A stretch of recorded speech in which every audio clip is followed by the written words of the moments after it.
Hello दोस्तों, good evening. My name is Santosh और हमारे यूट्यूब चैनल में आपका स्वागत है। अब हम क्लास 10th का एक्सरसाइज 3.2 का ही क्वेश्चन नंबर 1 का तीसरा करेंगे। प्रतिस्थापन विधि से हल ज्ञात करना है। देखिए क्या है, सबसे पहले यही लिखेंगे, प्रतिस्थापन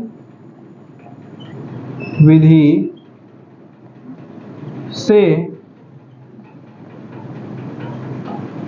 से हल।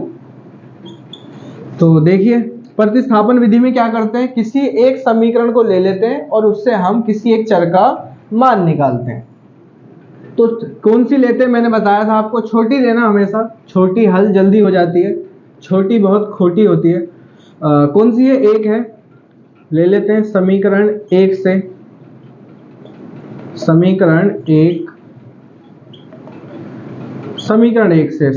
एक है 3x माइनस वाई बराबर में 3x को यहीं छोड़ दो, बराबर में 3 माइनस वाई इधर से इधर आगे हो जाएगा प्लस का वाई, x को भी यहीं छोड़ दो, पहले लिखो यही 3 प्लस वाई और ये 3 गुणा में है, इधर आकर के ये 3 आ जाएगा बटे में। इसको क्या मान लेते हैं हम, समीकरण 3 मान लेते हैं।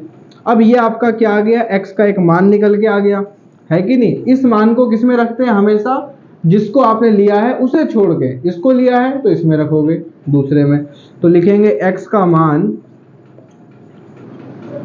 का मान समीकरण 2 में रखने पर,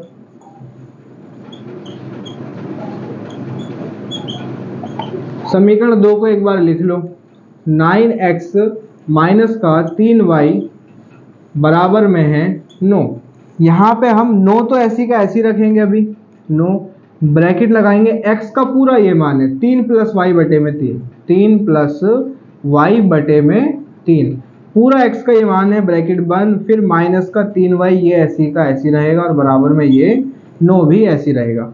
अब देखना, ये ऊपर नीचे गुणा में है, काट सकता हूं मैं, 3 एकम 3 और 3 तिया 9, क्या बच गया यहाँ पे, 3 बच गया, ब्रैकेट 3 प्लस में y ब्रैकेट बंद, माइनस का 3y और बराबर में ये आ गया आपका 9। ओके, ब्रैकेट के अंदर जो भी संख्याएं होती है मैंने बता रखा है, गुणा बाहर वाले की गुणा अंदर सबसे होती है, सबसे, 2 हो 3 हो 4 हो 5 हो, सबसे हो गई।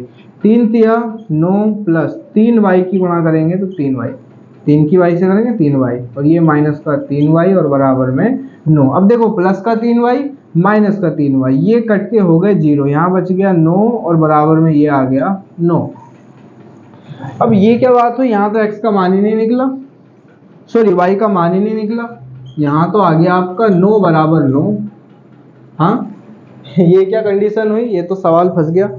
अब याद रखना, जब भी ऐसे सवाल बराबर में आ जाए, इक्वल में आ जाए, 3 बराबर 3, 4 बराबर 4, 5 बराबर 5, 10 बराबर 10 या 9 बराबर 9, उस कंडीशन में क्या होता है, उस समीकरण का कोई हल नहीं है, समीकरण का कोई हल नहीं है। मतलब क्या है, इसका मतलब ये है कि, सॉरी हल नहीं, मतलब उसके अपरिमित रूप से अनेक हल हैं, अपरिमित रूप से अनेक हल हैं, सॉरी गलत बोल दिया मैंने, अपरिमित रूप से अनेक हल हैं। मतलब यहाँ देखो, अगर मैं इसी को लूं, मैं देखो यहाँ पे समझना, ध्यान देना, 3x माइनस का y बराबर में क्या है, 3 है, तो यहाँ पे हम माइनस का y यहीं छोड़ दें, बराबर में पहले 3x प्लस का इधर आके हो जाएगा माइनस का 3x माइनस y बराबर, इसमें से माइनस कॉमन लो, माइनस जब भी कॉमन लेते हैं चिन्ह बदल जाते हैं और ब्रैकेट लगाते हैं, 3 प्लस का है तो माइनस का 3 हो जाएगा, माइनस का 3x है तो प्लस का 3x हो जाएगा। जब भी माइनस कॉमन लेते हैं इनके चिन्ह बदल जाएंगे, प्लस वाला माइनस हो जाएगा, माइनस वाला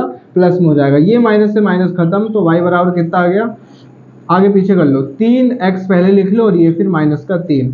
अब देखना, यहाँ पे अपरिमित रूप से अनेक हल में क्यों बोल रहा हूं, यहाँ पे आप x का कुछ भी मान रखो, जितने बार मान रखोगे उतने बार y का हल निकलते हुए चले जाएगा। जैसे कि यहाँ पे मान के चलो x बराबर 0 रख लेता हूं मैं, तो y बराबर देखना, अब 3 ऐसी ब्रैकेट, ये हो गया 0 माइनस का 3, y बराबर 3 की गुणा 0 से करेंगे 0 आएगा, ठीक है, 0 माइनस का 3, y बराबर क्या आ गया, सिर्फ माइनस का 3 आ गया।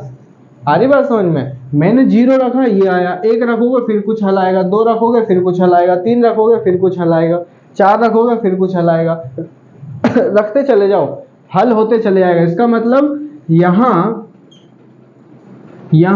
x का मान कुछ भी कोई भी नंबर कुछ भी ले सकते हैं, अर्थात समीकरण के अपरिमित रूप से अनेक हल हैं। अपरिमित रूप से अनेक हल हैं। ठीक है, बस यही है। इसमें किसी का मान निकल नहीं सकता, अभी तब निकलेगा जब हम कुछ मान इसमें रखेंगे। वीडियो कैसी लगी कमेंट करो। Thank you so much. Ram Ram.